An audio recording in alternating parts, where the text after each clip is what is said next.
മതിയോ? എന്തുകൊണ്ട് നമുക്ക് സെന്റ് ജോസഫിലേക്ക് എത്താൻ കഴിയുന്നില്ല? കഴിയണം. അത് റിയാസിന്റെ കുറ്റമായി ഞാൻ കാണുന്നില്ല, ഇവിടെ ഇരിക്കുന്ന നേതാക്കളുടെ കുറ്റമായി ഞാൻ കാണുന്നില്ല. മാറ്റിയെടുക്കണം. ഈ സംഘടന ഒരു 100% പൂർണ്ണമായ ഒരു സംഘടനയാക്കി വളർത്തിയെടുക്കാൻ നമുക്ക് കഴിയും. എവിടെയെങ്കിലും പോരായ്മയുണ്ട്, എവിടെയെങ്കിലും ആളില്ലാതെ ഉണ്ട്, അതൊക്കെ ഫില്ല് ചെയ്യണം. ഇവിടെ ഞാനും നസീറുമായിട്ട് പലപ്പോഴും സംസാരിക്കാറുണ്ട്. നമ്മുടെ യൂത്ത് കോൺഗ്രസിന്റെ സംഘടനാ തെരഞ്ഞെടുപ്പിനോട് വ്യക്തിപരമായി യോജിപ്പുള്ള ആളുകളല്ല ഞാനും, അല്ലേ നസീർ? ഞാൻ തന്നെ കുട്ടിക്കൊണ്ടത് എന്തുകൊണ്ടാണ്? അതിന് ഒരുപാട് പോരായ്മകളും പരിമിതികളും. 50 വോട്ട് കിട്ടുന്ന ആള് ഒരു സ്ഥാനത്ത് വരുന്നു, വേറെ ചിലർക്ക് 1500 കിട്ടിയ ആള് ഔട്ടാവും, അല്ലേ? ആ സംഘടന ആ തെരഞ്ഞെടുപ്പ് രീതിയുടെ ഒരു ദൗർബല്യമാണ്, പോരായ്മയാണ്. അതൊന്നും തിരുത്താൻ ഞാനാളല്ല.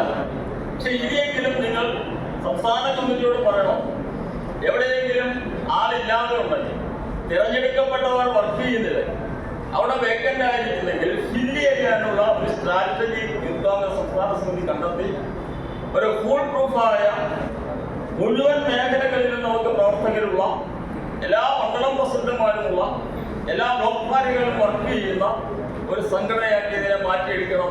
വളരെ പെട്ടെന്ന്, സമയം വളരെ കുറവാണ്. അത് ഞാൻ കൂടുതൽ ദീർഘമായ വർത്തമാനത്തിലേക്ക് പോകുന്നില്ല. തിരഞ്ഞെടുപ്പ് വരുന്നു.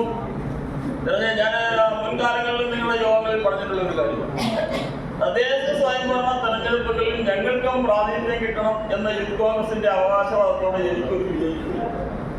പക്ഷേ ഒരു കാര്യം വ്യക്തമായി പറയാൻ ഞാൻ ആഗ്രഹിക്കുന്നു. ഞാൻ 5 തവണ തദ്ദേശ സ്വയംഭരണ തെരഞ്ഞെടുപ്പിൽ മത്സരിച്ച് ജയിച്ചയാളാണ്. എന്ത് വേണം? ജനങ്ങളുമായി നിങ്ങൾക്കൊരു ബന്ധമുണ്ട്. ഓരോ പഞ്ചായത്തിൽ 22 സീറ്റിൽ ഞങ്ങൾക്ക് 4 സീറ്റ് അല്ലെങ്കിൽ ഞങ്ങളുടെ കോട്ട 5 സീറ്റ് എന്ന് പറഞ്ഞല്ല വാങ്ങി. നിങ്ങൾ ജനങ്ങളുടെ ഇടയിൽ ഉണ്ടാകണം, നിങ്ങൾ അവരുമായി ഇടപഴകണം, നിങ്ങൾ അവരുടെ പ്രശ്നങ്ങളുമായി ബന്ധപ്പെടണം, അവർക്ക് നിങ്ങളെ ഇഷ്ടമാണ്. അങ്ങനെ ആയാൽ നിങ്ങൾക്കായിരിക്കും സ്ഥാനാർത്ഥിത്വം എന്നുള്ളതിൽ യാതൊരു സംശയമുണ്ട്. അതിന് യൂത്ത് കോൺഗ്രസിന്റെ കോട്ട വാങ്ങിക്കണ്ട. നിങ്ങൾ ആ നാട്ടും പുറത്ത് ജനങ്ങളുടെ ഇടയിൽ വർക്ക് ചെയ്ത് അവരുടെ സ്നേഹം പിടിച്ചു പറ്റാൻ തയ്യാറായാൽ നിങ്ങളായിരിക്കും രാഷ്ട്രീയത്തെ ചലനാത്മകമാക്കി നിർത്തുന്നതിൽ, ജീവസുറ്റതാക്കി നിർത്തുന്നതിൽ ഇന്ത്യൻ യൂത്ത് കോൺഗ്രസ് വഹിക്കുന്ന പങ്ക് സമാനതകളില്ലാത്തതാണ് എന്ന് കൃത്യമായി രേഖപ്പെടുത്തുവാൻ ഞാൻ ആഗ്രഹിക്കുകയാണ്. ഇവിടെ യുവജനങ്ങൾക്ക് നേരെ യുവജന പ്രസ്ഥാനത്തിന്റെ പ്രവർത്തനങ്ങൾ പോരാ എന്ന് പറയുമ്പോൾ ആ പോരാ എന്നുള്ളിടത്ത് ഇന്നത് ചെയ്യാമെന്ന കൃത്യമായ മാർഗനിർദ്ദേശങ്ങൾ നൽകുവാൻ ഞാൻ അടക്കമുള്ള ഇന്നലകളിൽ യൂത്ത് കോൺഗ്രസ് പ്രവർത്തകർക്ക് അവകാശമുണ്ട് എന്നത് സമ്മതിക്കുമ്പോൾ പോലും കുഞ്ഞുങ്ങൾ ചെയ്യുന്ന കുട്ടികളുടെ ഈ വേദിയിൽ ഹാഷിം സുലൈമാൻ ഇരിപ്പുണ്ട്. അവന്റെ കൈകൾ ഇപ്പോഴും ഒടിഞ്ഞ് മുറിവുമായിരിക്കുകയാണ്. വിരൽ മുറിഞ്ഞിരിക്കുന്നു, കൈ മുറിഞ്ഞിരിക്കുന്നു.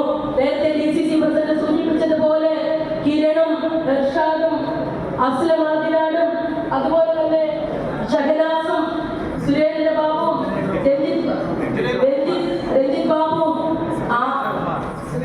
പേരല്ലേ വ്യക്തമില്ല, സുരേന്ദ്രകുമാറും അടക്കമുള്ളവർ ജയിലിൽ, അവിടെ പലപ്പോഴും ജയിലിൽ കിടന്നിട്ടുണ്ട്. ജയിലിൽ കിടക്കുമ്പോൾ സ്വാഭാവികമായി നേരത്തെ വന്നത് സുഖവാസമൊന്നും അല്ലെങ്കിലും അത്യാവശ്യ രാഷ്ട്രീയക്കാർ, നാളെയിലെ നേതാക്കന്മാർ എന്നൊരു മര്യാദയെ പരിഗണനയൊക്കെ എല്ലാം കിട്ടാറുണ്ട്.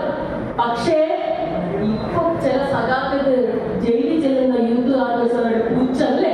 കിരണാണിപ്പോ എന്നോട് വന്ന് പറഞ്ഞത്, ഞാനോട് ഇരിക്കുമ്പോൾ DC ബസ്സിൽ ഞാനോട് ഇരിക്കുമ്പോൾ വന്ന് പറഞ്ഞത്, ചേച്ചി വന്ന് പോയതിനു ശേഷം പിന്നെ നല്ല മര്യാദയൊക്കെ ഉണ്ടായി. അതിന് മുമ്പ് ഭയങ്കര പ്രശ്നമായിരുന്നു. സുഖമില്ലാതിരുന്ന ഇർഷാദിനെ ആശുപത്രി കൊണ്ടുപോകാൻ പറഞ്ഞപ്പോ ചില സഖാക്കൾക്ക് സൂചിക്കുന്നില്ല, അങ്ങനെ ഇപ്പൊ പോണ്ടാന്നല്ലേ. ഇത്ര സമയം ബുദ്ധിമുട്ടിച്ചത്. അങ്ങനെ എല്ലായിടത്തും മാർക്സിസ്റ്റ് കമ്മ്യൂണിസ്റ്റ് പാർട്ടിയുടെ ഇടപെടൽ. കഴിഞ്ഞ ദിവസം കൊല്ലത്തെ കോൺഗ്രസിന്റെ ഒരു സമരം നടക്കുന്നു. KSUവിന്റെ ജില്ലാ വൈസ് പ്രസിഡന്റ് ഫൈസൽ ആ സമരത്തിൽ ഉണ്ടായിരുന്നു. സ്വാഭാവികം ചെറുപ്പക്കാർ അറസ്റ്റ് ചെയ്യുമ്പോൾ ബലം പിടിക്കും, സ്വാഭാവികം നമ്മളെല്ലാം എപ്പോഴും ചെയ്യുന്നതാണ്. ഉടനെ അവരെ പ്രത്യേകമായി കൈകാര്യം ചെയ്ത് കണ്ടെത്തുന്ന കോൺഗ്രസ് നേതാക്കന്മാർ അവിടെ ചെന്നപ്പം സഖാക്കളായ പോലീസുകാർക്ക് സഹിക്കുന്നില്ല. വലിയ പ്രശ്നം ഉണ്ടാക്കിയതിനു ശേഷമാണ് അതിൽ നിന്ന് അവരെയൊക്കെ ഞങ്ങളെല്ലാവരും രക്ഷിച്ചെടുത്തുകൊണ്ട് വന്നത്. നിരന്തരമായി അധികാര കേന്ദ്രങ്ങളോട് ഇങ്ങനെ കലഹിച്ചുകൊണ്ട് കേരളത്തിലെ യുവജന രാഷ്ട്രീയ നേതൃത്വം നൽകുന്ന യൂത്ത് കോൺഗ്രസ് മുന്നോട്ട് പോകുമ്പോൾ ഇവിടെ വിഷ്ണുവിന്റെയൊക്കെ നേതൃത്വത്തിൽ നിരവധി സമരങ്ങൾ, റിയാസിന്റെ നേതൃത്വത്തിൽ നിങ്ങൾ ഓരോരുത്തരും നിങ്ങളുടെ പ്രദേശങ്ങളിൽ ജനകീയ വിഷയങ്ങൾ ഏറ്റെടുത്തുകൊണ്ട് നിരന്തരമായ സമര പോരാട്ടങ്ങളുമായി മുന്നോട്ട് പോകും.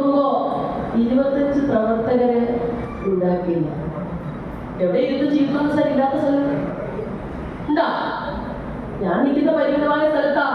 അവിടെ എല്ലാ യൂത്ത് കോൺഗ്രസ്സുകാരുണ്ട്. എല്ലാ യൂത്ത് കോൺഗ്രസ്സുകാരും 24 മണിക്കൂറും അങ്ങ് ഫുൾ ടൈം പ്രവർത്തിച്ചിരിക്കാനൊന്നും പറ്റില്ല. എല്ലാവർക്കും അവരുടേതായ പ്രശ്നങ്ങളും കാര്യങ്ങളും ഒക്കെ ഉണ്ട്. പക്ഷേ ഇന്ത്യൻ നാഷണൽ കോൺഗ്രസിനൊരു പ്രശ്നം, ഒരാവശ്യം എന്ന് പറഞ്ഞാൽ, ഈ നാട്ടിലെ ജനതയ്ക്ക് ഒരു ആവശ്യം എന്ന് പറഞ്ഞാൽ, അത് കൊറോണയായാലും അത് പ്രളയമായാലും അത് നിപ്പയായാലും അതിനുമപ്പുറത്തേക്ക് ഒരു തെരഞ്ഞെടുപ്പായി എന്ത് വിഷയമായാലും അവിടെ മുൻപന്തിയിൽ നിൽക്കുന്നത് നിങ്ങളെ പോലെയുള്ള ചെറുപ്പക്കാരാണ്. ഇന്ന് ഈ യോഗത്തിലേക്ക് കടന്നു വന്നിട്ടില്ലെങ്കിൽ ഇന്ത്യൻ യൂത്ത് കോൺഗ്രസിന്റെ ആത്മാക്കളായ പ്രിയപ്പെട്ട ചെറുപ്പക്കാർ, യുവതി യുവാക്കളാണ്. പോലെ വട്ടം കറക്കുന്ന സമര പോരാട്ടത്തിന് നേതൃത്വം കൊടുത്ത യുവജന ശക്തി തന്നെയാണ്. യാതൊരു സംശയമില്ല. വലിയ കൊട്ടിക്കോച്ചിക്കപ്പെട്ട പിണറായിയുടെ നവകേരള സദസ് വേടന്റെ പാട്ട് പോലെ തമ്പ്രാനല്ല, രാജാവല്ല, ഒരു കുന്തവുമല്ല, ഒരു കോപ്പുമല്ല, താനൊരു ഡാച്ചുമല്ല എന്ന് കാസർഗോഡ് മുതൽ കേരളത്തിലെ യൂത്ത് കോൺഗ്രസിന്റെ പ്രവർത്തകർ തെളിയിപ്പിച്ചു. നമ്മളെ അടി വാങ്ങി അടി കൊടുത്ത് കൊല്ലത്തുകാർക്ക് അഭിമാനത്തോടുകൂടി കൊടുത്താൽ കൊല്ലത്തും കിട്ടൂടാ എന്ന് നമ്മൾ തെളിയിച്ചില്ല. അഭിമാനമുള്ള യൂത്ത് കോൺഗ്രസ് പ്രവർത്തകർ, വിഷ്ണുവിൽ പ്രവർത്തനം അടക്കമുള്ള യൂത്ത് കോൺഗ്രസുകാർക്ക് അതിന്റെ നേതൃത്വം ഉണ്ടാകുക. അതിന് ബിഗ് സല്യൂട്ട് കൊടുത്താൽ കൊല്ലത്ത് കിട്ടും. നമ്മൾ പല അടികളും വാങ്ങി. നിങ്ങൾക്കറിയാം, നായകൻ ഒട്ടേറെ അടികൾ വാങ്ങുമ്പോൾ തിയേറ്ററിൽ തിരിച്ചടിക്കുന്നതിന് വേണ്ടിയുള്ള നിമിഷങ്ങൾ നമ്മൾ കാത്തിരിക്കുമെന്ന് പറഞ്ഞതുപോലെ ആ ഒരു മനസ്സ് പോലെ നമ്മൾ തിരിച്ചടിക്കും. നമുക്ക് തിരിച്ചടിക്കാൻ അറിയാം. തിരിച്ചടിക്കുന്ന ശേഷിയാണ് നമ്മൾ നേരിടേണ്ടത്. നമുക്ക് ശക്തിയുണ്ട്. ഞങ്ങളുടെ കാലഘട്ടത്തിൽ ഞങ്ങളുടെ യുവജന ശക്തി, ഞങ്ങളുടെ കെ.സി. വേണുഗോപാലാണ് ഞങ്ങളുടെ യുവജന വിദ്യാർത്ഥി രാഷ്ട്രീയത്തിൽ നയിച്ച നേതാവ്.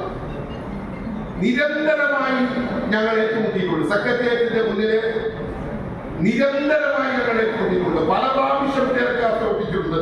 പല പ്രാവശ്യം ജനപീരങ്കികൾ ഇട്ടിട്ടുണ്ട്. പലപ്പോഴും ഞങ്ങൾ ഓടി മാറിയിട്ട് തിരിച്ചു വന്ന് വീണ്ടും നമ്മൾ സെക്രട്ടേറിയറ്റിലേക്ക് മുദ്രാവാക്യം വിളിച്ച് ആക്രമിച്ച് നമ്മൾ വലിയ വാർത്തകൾ, അന്ന് ഇത്രയും ദൃശ്യമാധ്യമങ്ങളില്ല, അന്ന് ഇത്രയ്ക്കും സോഷ്യൽ മീഡിയ എന്ന് പറയുന്ന ഒരു സങ്കല്പമേയില്ല. പക്ഷെ നമ്മൾ അന്നും ആക്രമിച്ച് വലിയ വാർത്തകളിൽ ഇടം നേടി യൂത്ത് കോൺഗ്രസിന്റെയും KSUവിന്റെയും ഒരു സ്പേസ് കേരളത്തിൽ ഉറപ്പിച്ച് തന്നെ മുന്നോട്ട് പോയിട്ടുണ്ട്. പ്രിയമുള്ള സുഹൃത്തുക്കളെ, നമുക്കൊരു സ്പേസ് വേണം. നമ്മുടെ സംഘടനാപരമായ സ്പേസ് എന്ന് പറയുന്നത് ഞാൻ എപ്പോഴും കാണുന്നത് നമ്മൾ പ്രവർത്തിക്കുന്ന ഇടമാണ്. നമ്മുടെ പ്രിയപ്പെട്ട സംസ്ഥാന ഉപാധ്യക്ഷൻ ഇവിടെ സമരങ്ങൾക്ക് നേതൃത്വം നൽകി. പ്രിയപ്പെട്ട റിയാസിന്റെ നേതൃത്വത്തിൽ ഇവിടെ സമരങ്ങൾക്ക് നേതൃത്വം നൽകി. ഇവിടെ ഇരിക്കുന്ന ഓരോ നേതാക്കന്മാരുടെ സമരങ്ങൾക്ക് നേതൃത്വം നൽകി നമ്മൾ മുന്നോട്ട് പോവുകയാണ്. നമുക്ക് ഇനിയുള്ളത് ഇവിടുത്തെ ജനങ്ങളെല്ലാം തന്നെ മനസ്സിലാഗ്രഹിക്കുന്ന ഒരു കാര്യം എന്ന് പറയുന്നത്, അടുത്ത നിയമസഭാ തെരഞ്ഞെടുപ്പിൽ UDF നേതൃത്വം നൽകിക്കൊണ്ട്, ഇന്റർനാഷണൽ കോൺഗ്രസ് നേതൃത്വം നൽകിക്കൊണ്ട് ഇവിടെ UDF സംവിധാനം മുഖ്യമന്ത്രി UDFന്റെ ഉണ്ടാവണമെന്ന് ആഗ്രഹിക്കുന്ന ജനങ്ങളാണ് ഇപ്പോൾ ഈ കേരളത്തിലുള്ളത്. ആ ജനങ്ങൾക്ക് വേണ്ടി നമുക്ക് സമ്മാനിക്കുന്നതിന് വേണ്ടി ഉള്ള പ്രവർത്തനങ്ങളുമായി ബന്ധപ്പെട്ട് ഇനി വരും ദിവസങ്ങളിൽ നമ്മുടെ വാർഡ് തലത്തിലും മണ്ഡലത്തിലും നിയോജകമണ്ഡലത്തിലുമുള്ള കമ്മിറ്റികളെല്ലാം തന്നെ ശക്തമായ രീതിയിൽ തന്നെ പ്രവർത്തിച്ചുകൊണ്ട് മുന്നോട്ട് പോകുമെന്ന് മാത്രം പറഞ്ഞുകൊണ്ട് ഇവിടെ ഇത്രയും ചുരുങ്ങിയ സമയം കൊണ്ട് ഇത്ര നല്ല രീതിയിൽ പ്രവർത്തനങ്ങൾക്ക് നേതൃത്വം നൽകിയ ജില്ലാ പ്രസിഡന്റ് റിയാസിലേക്കും സഹഭാരവാഹികൾ ഉൾപ്പെടെയുള്ളവർക്ക് സംസ്ഥാന യൂത്ത് കോൺഗ്രസ് കമ്മിറ്റിയുടെ എല്ലാവിധ അഭിവാദ്യവും രേഖപ്പെടുത്തിക്കൊണ്ട് എന്റെ വാക്കുകൾ നിർത്തുന്നു. നന്ദി, നമസ്കാരം. നാഗപ്പള്ളി കൂടി കൊല്ലത്തുകൂടി വളരെയധികം ശ്രദ്ധിച്ചു വേണം മന്ത്രിമാർക്ക് യാത്ര ചെയ്യാനായിട്ട്. ഏറ്റവും ആദ്യം കൈമൊഴി കാണിക്കുന്ന പ്രദേശം എന്ന് പറയുന്നത് നമ്മുടെ ഈ പ്രദേശങ്ങളാണ്. കൊല്ലം ജില്ലയിലെ നിയോജക മണ്ഡലങ്ങളാണ്.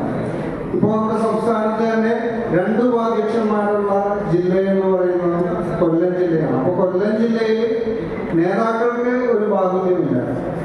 ഒട്ടനവധി നേതാക്കളുള്ള ജില്ലയാണ്. 22ഓളം സംസ്ഥാന ഭാരവാഹികളുള്ള ജില്ലയാണ്. നിരവധി ജില്ലാ ഭാരവാഹികളുണ്ട്. മികച്ച മണ്ഡല പ്രസിഡന്റുമാരുണ്ട്. ഇവിടെ കുന്നത്തൂർ നിയോജകമണ്ഡലം പ്രസിഡന്റിനെ പോലെ, കരുനാഗപ്പള്ളി നിയോജകമണ്ഡലം പ്രസിഡന്റിനെ പോലെ, കൊല്ലം നിയോജകമണ്ഡലം പ്രസിഡന്റിനെ പോലെ നിരവധിയായിട്ടുള്ള മികച്ച നിയോജകമണ്ഡലം പ്രസിഡന്റുമാരുള്ള ഒരു ജില്ല കൂടിയാണ്. അപ്പോൾ നമ്മുടെ ഈ ജില്ലയിലെ പ്രവർത്തനങ്ങൾ ഒന്നുകൂടി ശക്തിപ്പെടുത്തുക എന്നുള്ള ഉദ്ദേശത്തോടു കൂടിയാണ് നമ്മൾ ഇത്തരം ഇത്തരത്തിലൊരു യോഗം ഇവിടെ വിളിച്ചേർത്തിരിക്കുന്നത്. ഇവിടെ എത്തിച്ചേർന്ന എല്ലാവർക്കും സംസ്ഥാന യൂത്ത് കോൺഗ്രസ് കമ്മിറ്റിയുടെ അഭിവാദ്യങ്ങൾ നേർന്നുകൊണ്ട് നമ്മുടെ സംസ്ഥാന പ്രസിഡന്റ് ഏതാനും നിമിഷങ്ങൾക്കകം ഇവിടെ എത്തിച്ചേരും എന്നുകൂടി സൂചിപ്പിച്ചുകൊണ്ട് എന്റെ വാക്കുകൾ. നിങ്ങൾ പ്രാദേശികമായി ഒരു 10 പേരെ ഉണ്ടാക്കൂ എന്ന് പറയുന്ന നേതാക്കന്മാർ നമ്മുടെ നാട്ടിലും ഈ DCC വന്നാലും പല ആളുകളുണ്ട്. സത്യം പറഞ്ഞാൽ ഞാൻ കഴിഞ്ഞ യൂത്ത് കോൺഗ്രസ് MLA ഓഫീസ് മാസത്തിൽ അടികൊട്ടി തലകൊട്ടി വീട്ടിൽ കിടന്നു എന്നെ കാണാൻ വന്ന ഒരു നേതാവ് എന്നോട് ചോദിക്കുക, ഇനിയെങ്കിലും നാട്ടിൽ ഒരു 25 പേരെ ഉണ്ടാക്കിക്കൂടെ? സത്യം പറഞ്ഞാൽ 10 ദിവസം മുന്നെയാണ് ഈ അടി കൊള്ളുന്നതിന് 10 ദിവസം മുന്നേ ഉമ്മൻചാണ്ടി അനുസ്മരണവും യൂത്ത് കോൺഗ്രസിന്റെ അവാർഡ് ദാനവും നടത്തി 250 പ്രവർത്തകരെ അണിനിരത്തി നല്ലൊരു പരിപാടി നടത്തിയതിനു ശേഷമാണ് ഈ പറയുന്ന കോൺഗ്രസിന്റെ സീനിയർ നേതാവ് വന്ന് നമ്മളെ പോലുള്ള ആളുകളെ ഉപേക്ഷിക്കാൻ വരുന്നത്. സത്യം പറഞ്ഞാൽ ഈ ഇരിക്കുന്നവരെല്ലാം ഒരു പഞ്ചായത്തിൽ 50 പേരല്ല, ഒരു 100 പേരെ കൂട്ടാൻ കപ്പാസിറ്റി കഴിവുള്ള അനേകായിരം ഈ ഇരിക്കുന്നവരെല്ലാം അതിന് കപ്പാസിറ്റി ഉള്ള ആളുകൾ തന്നെയാണ്.